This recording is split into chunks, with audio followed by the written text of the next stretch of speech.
প্রচুর শ্বাসকষ্ট হয়, এক্ষেত্রে হচ্ছে নরমালি আপনারা পাখার নিচে কিংবা ঠান্ডা জায়গায় রাখবেন।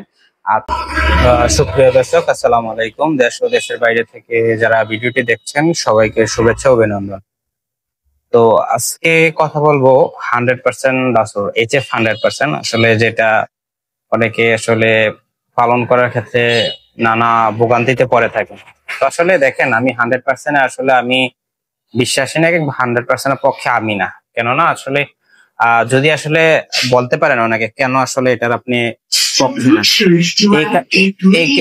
না, এই কারণেই না, কারণ হচ্ছে 100% হচ্ছে আমাদের দেশের জন্য উপযুক্ত ওয়েদার কিংবা পরিবেশ না।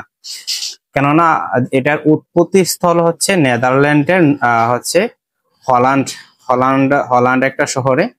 তো যেহেতু ওই জায়গাটা হচ্ছে নর্মালি শীত প্রধান দেশ, কিংবা আমাদের দেশে শীতে যে ওয়েদারটা থাকে যেমন 17-18, ওয়েদারটাতে আসলে হচ্ছে ওই হল্যান্ডের যেই 100% পিওর ফ্রিজেন ওইগুলো আসলে ওই পরিবেশে আসলে মানানসই, কিংবা ওই ওই পরিবেশে এটা সুইটেবল অনুভব করে। তো আমাদের দেশে নর্মালি টেম্পারেচার হচ্ছে বেশিরভাগ সময় থাকে 30 30-35 এরকম। তো এই ক্ষেত্রে হচ্ছে যেটা আসলে 17 থেকে 18 ডিগ্রি টেম্পারেচারে আসলে থাকে, এটাকে যখন আমরা 30-35 টেম্পারেচারে আনি কিংবা রাখার চেষ্টা করি, তখন তো আসলে ঝামেলা হওয়ারই কথা, কম বেশি ঝামেলা হয়। তো এই ক্ষেত্রে যখন আসলে 100% দেওয়া ঠিক না, তারপরও আপনারা যেহেতু দিয়ে দেন, এই ক্ষেত্রে দেওয়ার পর আসলে করণীয় কি কিংবা কি পরিচর্যা করতে পারেন, তো এই বিষয়টা তো দেখেন। আর নর্মালি হচ্ছে 100% বাছুর বাচ্চা দেওয়ার পরে হচ্ছে শুধুমাত্র হাঁপায় কিংবা শ্বাসের উপরে শ্বাস টানে, এটা নর্মালি টেম্পারেচার থাকে 101।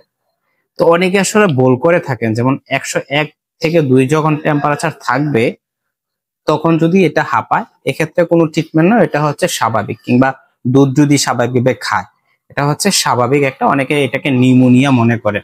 তো আপনারা যখন থার্মোমিটার দিয়ে মেপে দেখবেন যে টেম্পারেচার 101 কিংবা 2, তো এক্ষেত্রে আপনাদের আসলে করণীয় এক্ষেত্রে হচ্ছে যদি প্রচুর শ্বাসকষ্ট হয়, এক্ষেত্রে হচ্ছে নর্মালি আপনারা পাখার নিচে কিংবা ঠান্ডা জায়গায় রাখবেন। আর পাশাপাশি হচ্ছে এটাকে 2-3 বার গোসল করাবেন কিংবা শরীর মুছে দিবেন, এরকম যে এটা ইয়েটা শরীরটা ঠান্ডা থাকে। তো এটা আসলে অনেকে আবার বিব্রত হয়ে যায় যে এটা আসলে নিউমোনিয়া কিনা। যদি আমি একটা বিষয় বলে রাখি, যদি 101 থেকে 102 ডিগ্রি টেম্পারেচার থাকে, তাহলে এটাকে আসলে স্বাভাবিক ধরে নিতে হবে। আর এই অবস্থাটা থাকবে নর্মালি 2 মাস, কারণ এটা ওয়েদারের সাথে অ্যাডজাস্ট হতে নর্মালি 2 মাস সময় লেগে যায়। এটা আমরা অনেকে জানি কিংবা অনেকে জানি না।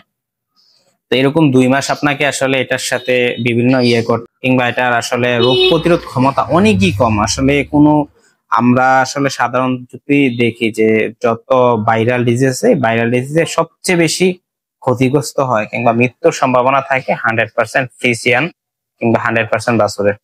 কিংবা এটা হচ্ছে মৃত্যুর ঝুঁকি থেকে শুরু করে রোগ প্রতিরোধ ক্ষমতা কম থাকার কারণে, অর্থাৎ রোগে কিন্তু আক্রান্ত হয় বেশি। তো এই ক্ষেত্রে হচ্ছে আপনারা সর্বোচ্চই চেষ্টা করবেন যে এটাকে আসলে ওয়েদারের সাথে অ্যাডজাস্ট করার জন্য, সব সময় ঠান্ডা পরিবেশে রাখার জন্য। অবশ্যই ঠান্ডা পরিবেশে রাখতে হবে, কারণ এটা যেহেতু বাহিরে জাতের একটা গরু, কিংবা বাহিরে জাত, যেমন নরওয়ের হল্যান্ড শহরে এটার উৎপত্তি স্থল। তো ওই জায়গার টেম্পারেচার নর্মালি হচ্ছে 17 থেকে 18। তো অবশ্যই এটাকে ঠান্ডা পরিবেশে রাখবেন, কিংবা যে ইয়েগুলা বললাম এগুলা মেনটেন করে রাখলেই কিন্তু আপনার ডে বাই ডে আসলে এটা অ্যাডজাস্ট হয়ে যাবে। আর অ্যাডজাস্ট হলেই কিন্তু আস্তে আস্তে অর্থাৎ এটা পরিবেশের সাথে খাপ খেয়ে যেতে পারবে। তো সকালে ভালো থাকবেন, সুস্থ থাকবেন।